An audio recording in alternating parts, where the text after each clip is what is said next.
2022년 12월 15일 큐티 말씀입니다. 고린도후서 9장 1절로 15절입니다. 성도를 섬기는 일에 대하여는 내가 너희에게 쓸 필요가 없나니 이는 내가 너희의 원함을 알미라. 내가 너희를 위하여 마게도냐인들에게 아가야에서는 1년 전부터 준비하였다는 것을 자랑하였는데 과연 너희의 열심이 퍽 많은 사람들을 분발하게 하였느니라. 그런데 이 형제들을 보낸 것은 이 일에 너희를 위한 우리의 자랑이 헛되지 않고 내가 말한 것 같이 준비하게 하려 함이라. 혹 마게도냐인들이 나와 함께 가서 너희가 준비하지 아니한 것을 보면 너희는 고사하고 우리가 이 믿던 것에 부끄러움을 당할까 두려워하노라. 그러므로 내가 이 형제들로 먼저 너희에게 가서 너희가 전에 약속한 연보를 미리 준비하게 하도록 권면하는 것이 필요한 줄 생각하였노니 이렇게 준비하여야 참 연보답고 억지가 아니니라. 이것이 곧 적게 심는 자는 적게 거두고 많이 심는 자는 많이 거둔다 하는 말이로다. 각각 그 마음에 정한 대로 할 것이요 인색함으로나 억지로 하지 말지니 하나님은 즐겨내는 자를 사랑하시느니라. 하나님이 능히 모든 은혜를 너희에게 넘치게 하시나니 이는 너희로 모든 일에 항상 모든 것이 넉넉하여 모든 착한 일을 넘치게 하게 하려 하심이라. 기록된 바 그가 흩어 가난한 자들에게 주었으니 그의 의가 영원토록 있느니라 함과 같으니라. 심는 자에게 씨와 먹을 양식을 주시는 이가 너희 심을 것을 주사 풍성하게 하시고 너희 의의 열매를 더하게 하시리니 너희가 모든 일에 넉넉하여 너그럽게 연보를 함은 그들이 우리로 말미암아 하나님께 감사하게 하는 것이라. 이 봉사의 직무가 성도들의 부족한 것을 보충할 뿐 아니라 사람들이 하나님께 드리는 많은 감사로 말미암아 넘쳤느니라. 이 직무로 증거를 삼아 너희가 그리스도의 복음을 진실히 믿고 복종하는 것과 그들과 모든 사람을 섬기는 너희의 후한 연보로 말미암아 하나님께 영광을 돌리고 또 그들이 너희를 위하여 간구하며 하나님이 너희에게 주신 지극한 은혜로 말미암아 너희를 사모하느니라. 말할 수 없는 그의 은사로 말미암아 하나님께 감사하노라. 아멘.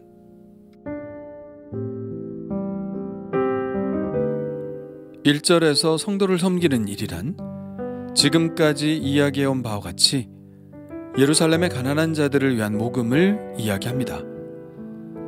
바울은 이 일에 관해서 더 이상 강조할 필요를 느끼지 않습니다. 왜냐하면 바울이 이야기하지 않아도 이미 고린도 교인들이 이 일에 대해 충분히 동의를 하고 간절히 원하는 바였기 때문입니다. 아마도 이 모금에 가장 먼저 참여한 교회가 고린도 교회였던 것 같습니다. 바울은 마게도냐에 있는 교회들에게 모금을 호소할 때 고린도 교회의 열심에 대해서 말했습니다. 고린도 교회가 이 모금을 시작하였으니 마게도냐 교인들도 함께 해야 하지 않겠느냐고 말이죠. 이 고린도 교회의 열심이 마게도냐 교인들을 분발하게 해서 극심한 가난 가운데서도 풍성한 연보를 하게 하였습니다. 참고로 마게도냐는 지금의 그리스 북쪽 지역을 말하고 아가야는 남쪽 지역을 말합니다. 마게도냐 교회는 빌립보와 데살로니가 교회를 이야기하고 아가야는 고린도 교회를 이야기한다고 보면 됩니다. 고린도 교회는 1년 전부터 이 모금을 시작했지만 늦게 시작한 마게도냐 교인들이 이미 모금을 끝낸 반면에 고린도 교회는 아직 지지부진한 모습을 보이고 있었습니다. 그 이유는 앞에서 설명했듯이 예루살렘에서 온 바울의 적대자들이 바울을 모함해서 고린도 교인들과 바울의 사이를 갈라놓았기 때문이죠. 이 문제를 먼저 해결하느라 이 선한 일은 멈춰질 수밖에 없었습니다. 이제 다행히 문제가 해결되었고 이제는 이 모금 문제를 마무리해야 할 때가 되었죠. 그래서 바울은 앞서 말한 디도와 2명의 형제를 고린도 교회에 보낸 것입니다. 이들을 미리 보낸 이유는 이 일이 그들에게 갑작스러운 일이 되지 않도록 하기 위해서인데요. 아무리 그들이 이 일에 선한 뜻을 가지고 있다 하더라도 바울이 갑자기 가서 연보를 하라고 하면 그들은 당황할 수밖에 없었을 것이고, 그러면 지금까지 공들여 쌓아놓은 화해 관계가 또 불편해질 수도 있었겠죠. 그래서 시간을 두고 모금이 이루어져서 마게도냐 교인들에게 자랑했던 바울의 자랑이 헛된 것이 되지도 않고, 고린도 교회 교인들도 또 바울도 이 일에 있어서 부끄러움이 없도록 하려 한 것입니다. 바울은 이렇게 그들을 보낸 취지를 마무리합니다. 5절입니다. 그러므로 내가 이 형제들로 먼저 너희에게 가서 너희가 전에 약속한 연보를 미리 준비하게 하도록 권면하는 것이 필요한 줄 생각하였노니, 이렇게 준비하여야 참 연보답고 억지가 아니니라. 바울은 헌금을 함에 있어서 준비하는 것을 매우 중요하게 여겼음을 알 수 있습니다. 준비한 연보라야 참 연보이고 억지가 아니라고 말하고 있죠. 여기서 준비라는 것은 헌금에 대한 준비라기보다는 마음의 준비를 말하는 것으로 여겨집니다. 헌금을 하기 전 얼마나 해야 할지 마음으로 정하는 것이 중요하죠. 그것에 관해서 기도하는 것도 중요하고요. 이렇게 마음을 정하고 헌금을 하는 것은 스스로 기쁘게 자원하는 헌금이 되는 것이고, 그 마음을 하나님은 함께 받으시는 것이 됩니다. 그래서 7절에 이렇게 말씀하고 있죠. 각각 그 마음에 정한 대로 할 것이요 인색함으로나 억지로 하지 말지니 하나님은 즐겨내는 자를 사랑하시느니라. 예, 그렇습니다. 헌금은 충동적으로 해서도 안 되고 억지로 해서도 안 됩니다. 그렇게 되면 나중에 시험에 들 수 있죠. 기도하면서 마음으로 정해야 합니다. 그렇게 평안한 마음으로 드리는 헌금을 하나님은 기뻐하십니다. 그래서 연말이 되면 다음 해에 헌금을 어떻게 할지 헌금에 대한 예산을 세우는 것이 중요하죠. 먼저 1년 헌금 예산을 세우고 헌금을 하면 평안한 마음으로 기쁘게 헌금을 드릴 수 있습니다. 그렇다면 6절의 말씀, 이것이 곧 적게 심는 자는 적게 거두고 많이 심는 자는 많이 거둔다 하는 말이로다 라는 말씀은 무슨 뜻일까요? 헌금을 적게 내면 하나님이 적게 축복하시고 많이 내면 많이 축복하신다는 말씀일까요? 그런 말씀일 리가 없죠. 가난한 과부의 2렙돈의 헌금을 가장 많이 한 헌금이라고 말씀하신 예수님께서 그런 기준을 세우실 리가 없습니다. 이 말씀의 본뜻은 전혀 반대입니다. 가난한 사람은 적게 내고 부유한 사람은 많이 내라는 것입니다. 거둔다는 말을 걷는다는 말로 해석하면 본뜻에 가장 가까운 뜻이 되겠죠. 많이 내든 적게 내든 형편에 따라 마음에 정한 대로 내면 되는 것입니다. 이것은 하나님의 마음인 동시에 바울의 배려심이라고 볼 수 있겠는데요. 고린도전서에 보면 바울은 고린도 교인들에게 부담을 주지 않기 위해 자비량으로 선교했다고 적고 있습니다. 그런 바울의 배려심이 이번 모금에도 그대로 드러나고 있는 것이죠. 이렇게 기쁘게 드리는 연보는 여러 가지 면에서 축복이 되는데, 첫째는 하나님이 내리시는 복입니다. 8절과 9절입니다. 하나님이 능히 모든 은혜를 너희에게 넘치게 하시나니 이는 너희로 모든 일에 항상 모든 것이 넉넉하여 모든 착한 일을 넘치게 하게 하려 하심이라. 기록된 바 그가 흩어 가난한 자들에게 주었으니 그의 의가 영원토록 있느니라 함과 같으니라. 하나님은 착한 일을 하는 사람에게 복을 주십니다.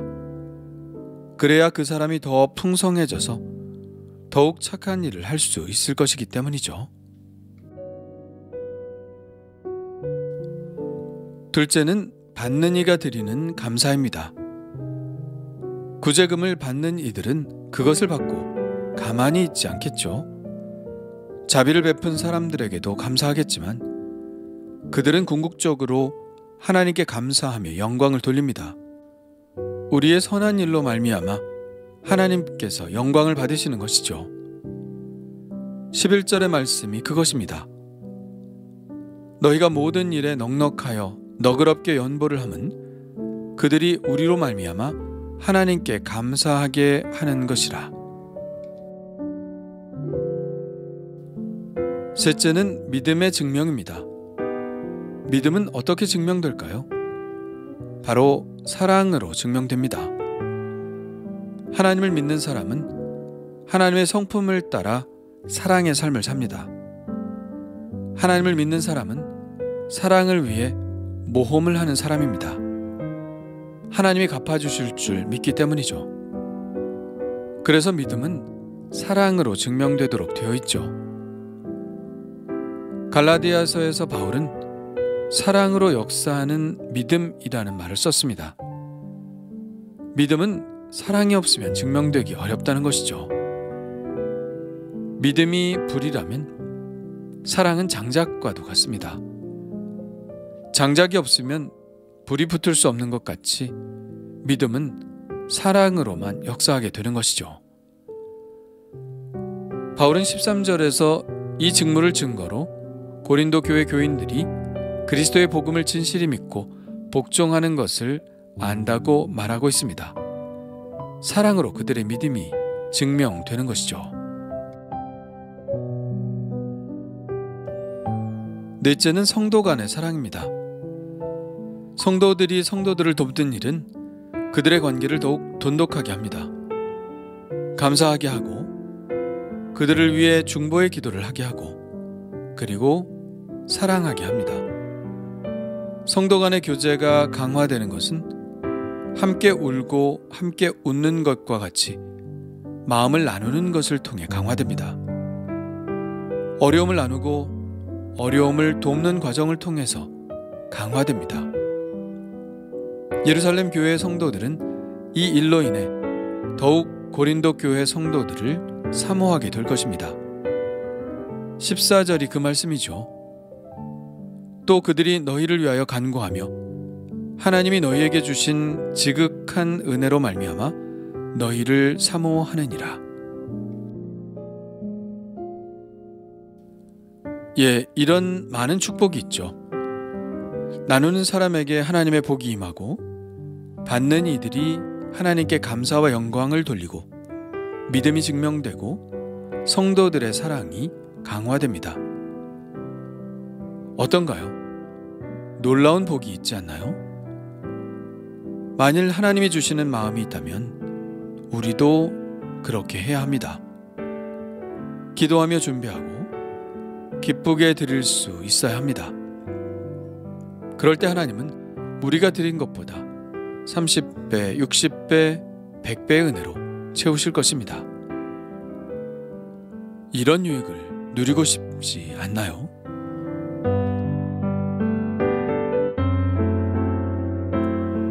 주님 감사합니다. 성도들이 마음의 준비를 잘하고 기쁜 마음을 드릴 수 있도록 배려하는 바울의 마음이 느껴집니다. 강요하거나 서두르거나 하지 않고 성도들이 하나님과의 관계 속에서 결정할 수 있도록 시간을 주는 모습을 봅니다. 그리고 그 유익과 축복에 대해서 잘 설명하는 것을 봅니다. 이런 배려가 저에게도 있게 하시고 우리 모두에게 있게 하옵소서. 그래서 헌금을 드리는 일로 마음의 부담감을 갖거나 어려움을 갖지 않게 하시고 기쁨이 되고 축복이 되게 하옵소서. 예수님의 이름으로 기도합니다. 아멘.